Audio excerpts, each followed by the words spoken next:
V3 news లక్ష్యం సమాజహితం. నేను మీ సాయసిదా. ముందుగా హెడ్లైన్స్ చూద్దాం. బడుగు బలహీన వర్గాల కోసం పాటుపడిన నాయకులను మరవద్దు. అంబేద్కర్ ఆశయ సాధన సంఘం సమితి అధ్యక్షుడు నత్తి మైసయ్య.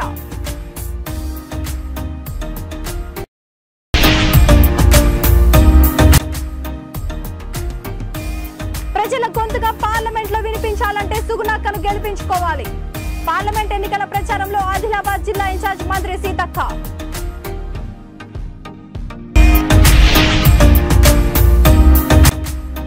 గుండెపోటు కారణంగా అధికమవుతున్న అకాల మరణాలు. గుండెపోటుతో కుప్పకూలిన ఇంజనీరింగ్ విద్యార్థి సింధు.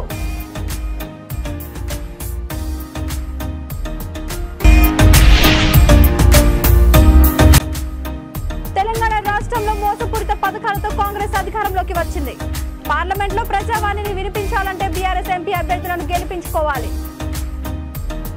ఇక డీటెయిల్స్ చూస్తే మేడ్చల్ జిల్లా బోడుప్పల్ మున్సిపల్ కార్పొరేషన్ అంబేద్కర్ ఆశయ సాధన సంఘం సమితి అధ్యక్షుడు నత్తి మైసయ్య ఆధ్వర్యంలో అంబేద్కర్ విగ్రహానికి 270 జ్ఞానమాల సమర్పించారు.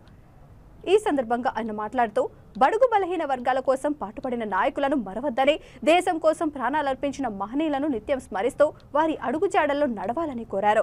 ఈ కార్యక్రమంలో అంబేద్కర్ ఆశయ సాధన సంఘం సభ్యులు బుగ్గా మైసయ్య, బండారి సాయి, యేసురాజ్, రాజాసింగ్, చెంచల నరసింగరావు, శివ, జ్ఞానేశ్వర్ పాల్గొన్నారు.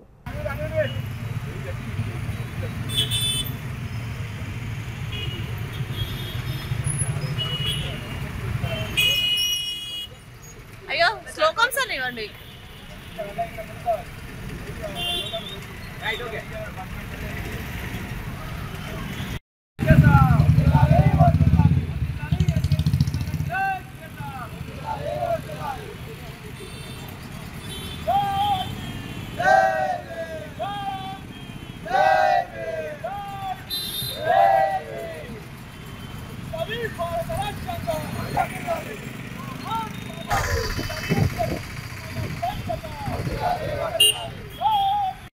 మున్సిపల్ కార్పొరేషన్ పరిధిలో బోడుప్పల్ అంబేద్కర్ స్టాచ్యూ వద్ద దాదాపు 270 వారాలుగా డాక్టర్ బాబాసాహెబ్ అంబేద్కర్ గారికి పూలమాల వేయడం జరుగుతుంది.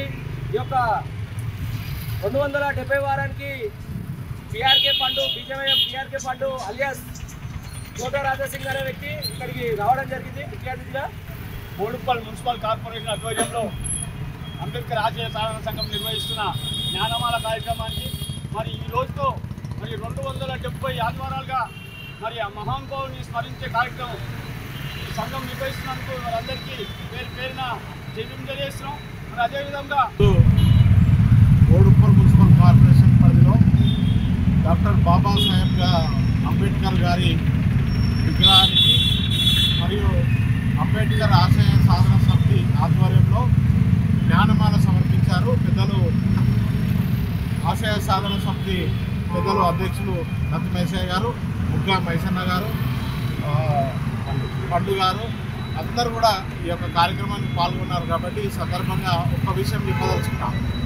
ఎవరైతే మహనీయులు మన మహనీయులు అయితే ఎవరైతే ఉన్నారో ఖచ్చితంగా ప్రతి వారం, ప్రతి నెల, ప్రతిరోజు మన కోసం, మన బడుగు బలహీన వర్గాల కోసం వాళ్ళు చేసినటువంటి త్యాగాన్ని స్మరిస్తూ మన పిల్లలకు వాళ్ళ కోసం చెప్తూ వాళ్ళ విద్య పట్ల మంచి మార్గం చూపించి ఈ యొక్క కార్యక్రమం చేసినందుకు పెద్దలు మైసయ్య గారిని కూడా అభినందిస్తూ చక్కటి కార్యక్రమం.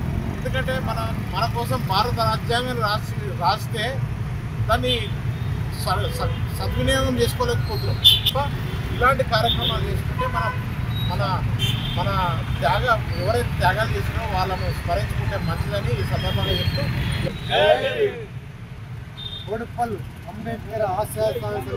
నిర్మల్ జిల్లా కుంటాల మండలం కల్లూరు గ్రామంలో పార్లమెంట్ ఎన్నికల ప్రచారంలో భాగంగా కాంగ్రెస్ అభ్యర్థి ఆత్రం సుగుణక్క, ఉమ్మడి ఆదిలాబాద్ జిల్లా ఇన్ఛార్జ్ మంత్రి సీతక్క పాల్గొన్నారు. సీతక్క మాట్లాడుతూ రానున్న పార్లమెంట్ ఎన్నికల్లో పేదింటి బిడ్డ ప్రభుత్వ ఉద్యోగాన్ని సైతం వదిలిపెట్టి ప్రజల సమస్యలపై పోరాటానికి సిద్ధమవుతున్న సుగుణక్కను భారీ మెజారిటీతో గెలిపించి ప్రజా సమస్యల పరిష్కారానికి తోడ్పడాలని కోరారు. బీజేపీ, బీఆర్ఎస్ అభ్యర్థులు ఎమ్మెల్యే, ఎంపీలుగా పనిచేసిన నాడు అభివృద్ధి చేయని వీరు ఇప్పుడేం అభివృద్ధి చేస్తారో ప్రజలు ఒక్కసారి ఆలోచించాలని మంత్రి సీతక్క అన్నారు.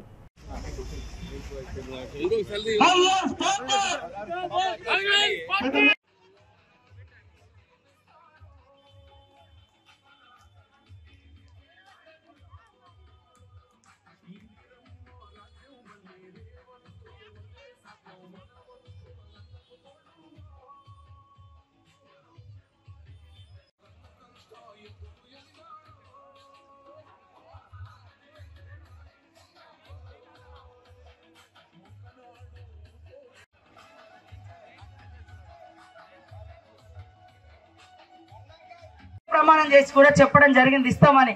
కాబట్టి దయచేసి అందరు ఆలోచించి పేదింటి బిడ్డకు ఓటేసి గెలిపించండి.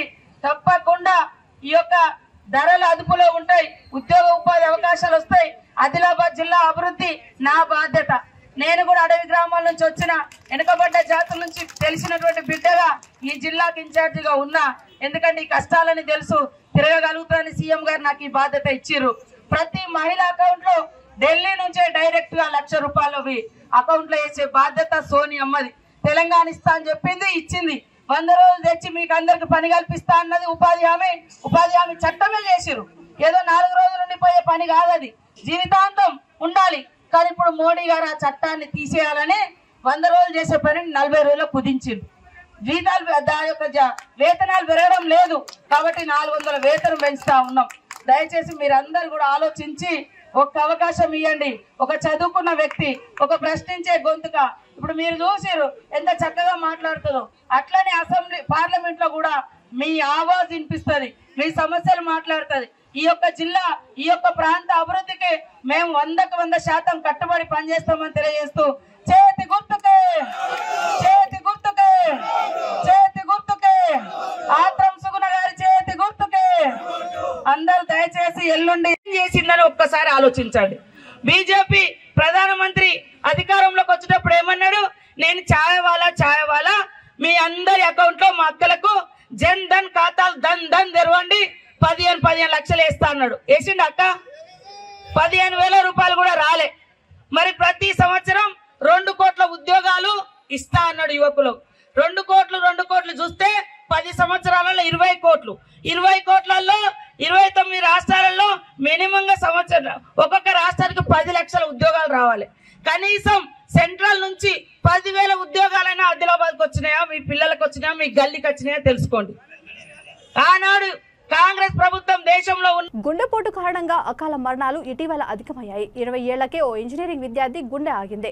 ఈ విషాదకర ఘటన రంగారెడ్డి జిల్లా ఇబ్రహీంపట్నం పోలీస్ స్టేషన్ పరిధి సేరిగూడలోని శ్రీ దత్తా కాలేజీ హాస్టల్లో జరిగింది. నల్గొండ జిల్లా కొండమల్లేపల్లి మండలం దేవరోని తండాకు చెందిన ఇస్లావత్ సిద్ధు సేరిగూడలో ఓ ప్రైవేట్ హాస్టల్లో ఉంటూ శ్రీ దత్తా ఇంజనీరింగ్ కాలేజీలో డిప్లొమా 3 సంవత్సరం చదువుతున్నాడు. మధ్యాహ్నం స్నేహితులతో కలిసి ఉండగా సిద్ధు గుండెపోటుతో ఒక్కసారిగా కుప్పకూలిపోయాడు. వెంటనే తోటి విద్యార్థులు, హాస్టల్ సిబ్బంది సిద్ధును ఆసుపత్రికి తరలించారు. కానీ ఆసుపత్రికి వెళ్లే దారిలోనే సిద్ధు కన్నుమూశాడు.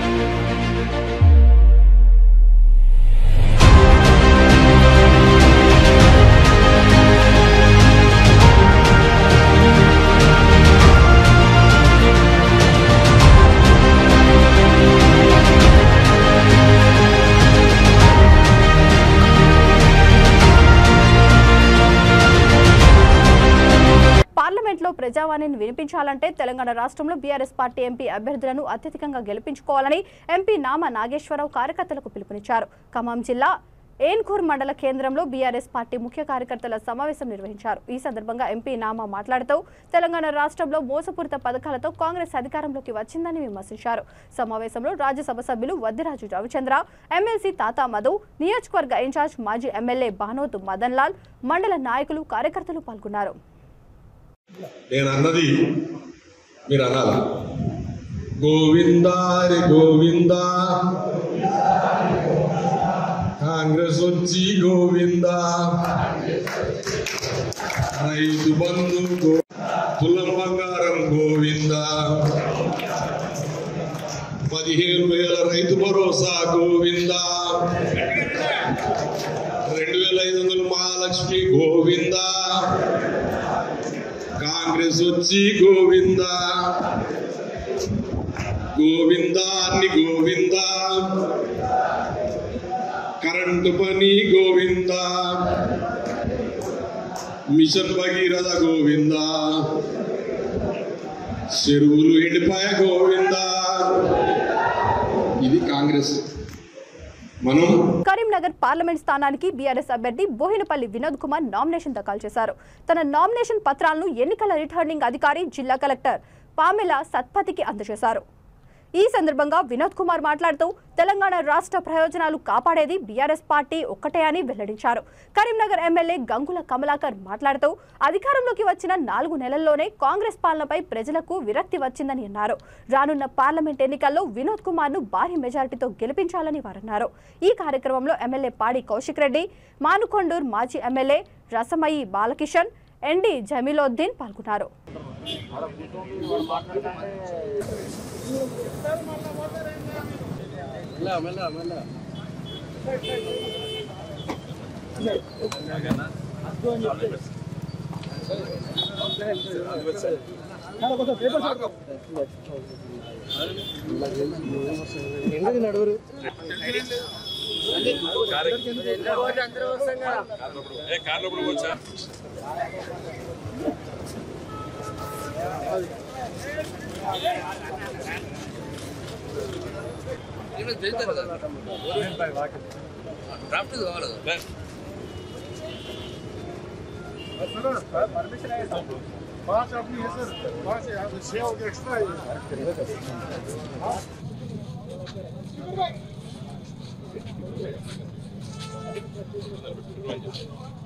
రంగారెడ్డి జిల్లా చేవెళ్లలో పార్లమెంట్ నియోజకవర్గ పరిధిలోని ఎమ్మెల్యేలు, మాజీ ఎమ్మెల్యేలతో కేటీఆర్ సమీక్షా సమావేశం నిర్వహించారు.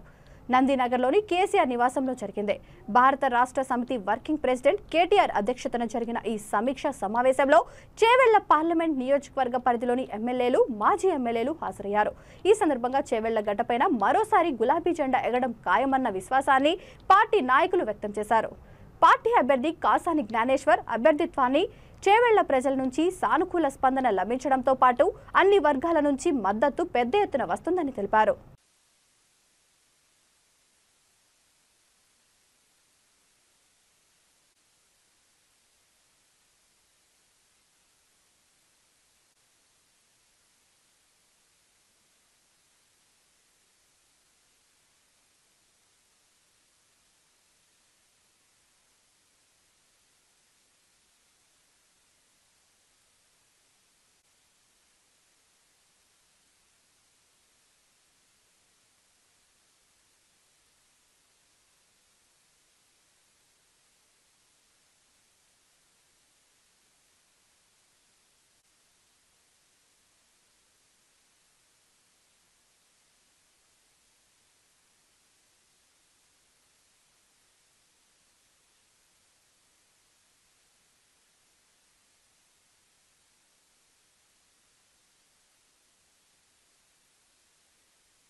తన వ్యక్తిగత ప్రతిష్టను దెబ్బతీసే విధంగా తాను బీజేపీకి అనుకూలంగా మాట్లాడినట్టు, కొంతమంది చేస్తున్న దుష్ప్రచారంపై తగిన విచారణ చేయాలని, తనను ఇబ్బంది పెట్టిన వారిపై చర్యలు తీసుకోవాలని పీసీసీ మాజీ అధ్యక్షుడు హనుమంతరావు డిమాండ్ చేశారు.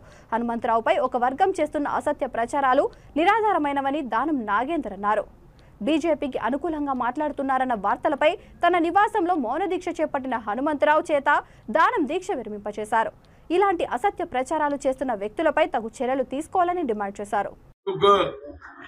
నా తెలంగాణ అనే పేపర్లో ఒక అనవసరంగా ఎన్ని సీట్లు వస్తాయో తెలియదు, బీజేపీ హవా ఉన్నది, నరేంద్ర మోడీకి అడ్వాంటేజ్ ఉన్నది, కాంగ్రెస్ కు డిసడ్వాంటేజ్ ఉన్నదని కొన్ని సీట్లు కావాలని వేరే వాళ్ళకి ఇచ్చిండ్రనేది ఒక నా పేరు మీద నా ఫోటో వేసి నేను మాట్లాడనటువంటి ఒక భాష లేదు, ఏమి లేదు.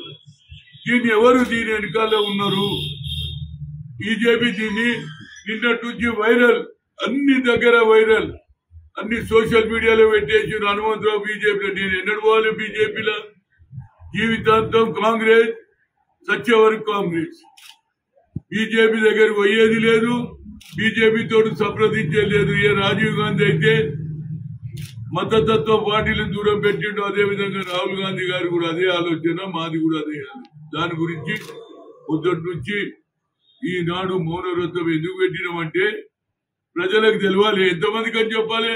ఏం హనుమంతనా నువ్వు బీజేపీలో పోతున్నా అంటే ఏం జవాబు చెప్పాలి, ఎంతమందికి చెప్పాలి అనే దాని మీద ఇవాళ కూర్చోవడం జరిగింది. దీనికి మా మిత్రుడు ఎలక్షన్ లో తెలియని వారు మన రాష్ట్రంలో కాదు, ఉమ్మడి రాష్ట్రంలో కాదు, కర్ణాటకలో, తమిళనాడులో, ఢిల్లీలో, వివిధ రాష్ట్రాలలో వివిధ హోదాలో అఖిల భారత కాంగ్రెస్ కమిటీలో కార్యదర్శిగా, ప్రధాన కార్యదర్శిగా, యువజన కాంగ్రెస్ ఎన్ఎస్యుఐ ఇలా అంచెలంచెలుగా పిసిసి అధ్యక్షుడిగా, ఈ రాష్ట్ర మంత్రిగా, ఉమ్మడి రాష్ట్రంలో మంత్రిగా ఎన్నో సేవలు అందించినటువంటి మరి హనుమంతరావు గారి మీద సోషల్ మీడియాలో ప్రధానంగా నమస్తే తెలంగాణ పత్రిక అనేది జగమరిగిన సత్యం ఏంటంటే బీఆర్ఎస్ పార్టీయే లోపాయకంగా ఒప్పందం పెట్టుకుంది. అదే మాటకే నేను చెప్పి బయటికి రావడం జరిగింది. నాతోనే స్వయంగా కేటీఆర్ గారు చెప్పడం జరిగింది, బీజేపీతో పొత్తు పెట్టుకుందాము అంటే సెక్యులర్ భావాలు, సెక్యులర్ సిద్ధాంతాలు నమ్మినామని మీరు చెప్పారు. మరి సెక్యులర్ అని ఎప్పుడు చెప్తారు? బీజేపీతో పొత్తు పెట్టుకుంటే సెక్యులర్ ఎలా అవుతుంది? మరి వాళ్ళ సిద్ధాంతం వేరే, వాళ్ళ ఐడియాలజీ వేరే. మరి మీరు ఇప్పటిదాకానేమో మేము సెక్యులర్ పార్టీ అని చెప్పుకున్నటువంటి బీఆర్ఎస్ పార్టీ మరి ఏం ముఖం పెట్టుకొని బీజేపీతో పొత్తు పెట్టుకుందాం అనుకుంటున్నారని అడిగాను. దానికి సమాధానం లేక ఏదో ఒక రోజు వీళ్ళు లోపాయకంగా ఒప్పందాలు పెట్టుకుంటారన్నటువంటి మరి ఆలోచనతోనే నేను మళ్ళీ నా సొంత కూటికి రావడం జరిగింది. వి హనుమంతరావు గారి పట్ల ఏదైతే సంబంధం లేనటువంటి విషయాలని సోషల్ మీడియా ద్వారా వాళ్ళు ఇచ్చి ఒక మీడియాలో వచ్చిన దాన్ని అడ్వాంటేజ్ గా తీసుకొని బీజేపీ వాళ్ళు ఆదిలాబాద్ రూరల్ మండలంలో పిప్పలదారి గ్రామంలో ఓ ప్రేమ జంట ఆత్మహత్యాయత్నం చేసుకుంది. రూరల్ ఎస్ఐ సయ్యద్ మజాహిద్ తెలిపిన వివరాల ప్రకారం పిప్పలదారి గ్రామానికి చెందిన యువతి అదే గ్రామానికి చెందిన భుజంగ్ రావు ఇద్దరు ప్రేమించుకున్నారు. వీరు ఇద్దరు గ్రామ సమీపంలోని ఓ పొలానికి వెళ్లి పెళ్లి చేసుకున్నారని, అక్కడే మోనోసిల్ అనే పురుగుల మందు తాగి ఆత్మహత్యాయత్నానికి పాల్పడ్డారని పేర్కొన్నారు. ఇది గమనించిన స్థానికులు ఆదిలాబాద్ రిమ్స్ ఆసుపత్రికి తరలిస్తుండగా యువతి మార్గం మధ్యలోనే మృతి చెందింది. భుజంగ్ రావును ఆసుపత్రిలో చేర్పించగా అతని పరిస్థితి కూడా విషమంగా ఉందని వెల్లడించారు. అయితే భుజంగ్ రావుకు ఇంతకు ముందే పెళ్లైందని, భార్యా పిల్లలు ఉన్నారని ఎస్ఐ పేర్కొన్నారు. యువతి కుటుంబ సభ్యులు ఇచ్చిన ఫిర్యాదు మేరకు కేసు నమోదు చేసుకుని దర్యాప్తు చేస్తున్నట్లు వెల్లడించారు.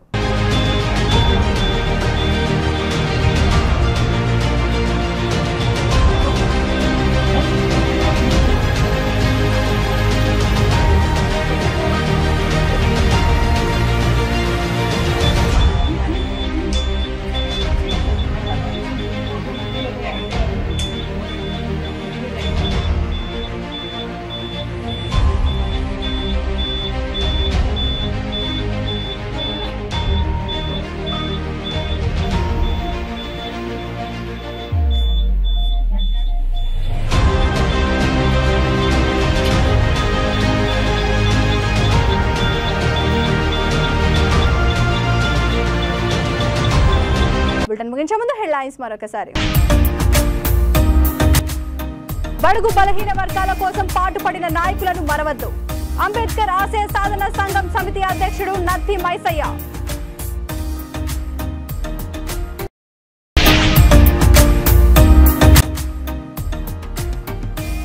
ప్రజల గొంతుగా పార్లమెంట్ లో వినిపించాలంటే సుగుణక్కను గెలిపించుకోవాలి. పార్లమెంట్ ఎన్నికల ప్రచారంలో ఆదిలాబాద్ జిల్లా ఇన్ఛార్జ్ మంత్రి సీతక్క.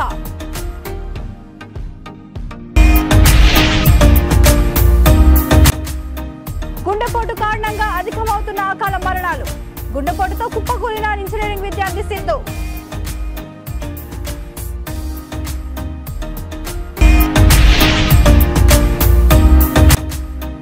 తెలంగాణ రాష్ట్రంలో మోసపూరిత పథకాలతో కాంగ్రెస్ అధికారంలోకి వచ్చింది. పార్లమెంట్ లో ప్రజావాణిని వినిపించాలంటే బీఆర్ఎస్ ఎంపీ అభ్యర్థులను గెలిపించుకోవాలి. ఈ బులెటిన్ ఇంతటితో సమాప్తం. మరొక బులెటిన్ తో మళ్ళీ కలుద్దాం. అంతవరకు చూస్తూనే ఉండండి V3 న్యూస్. లక్ష్యం సమాజ హితం.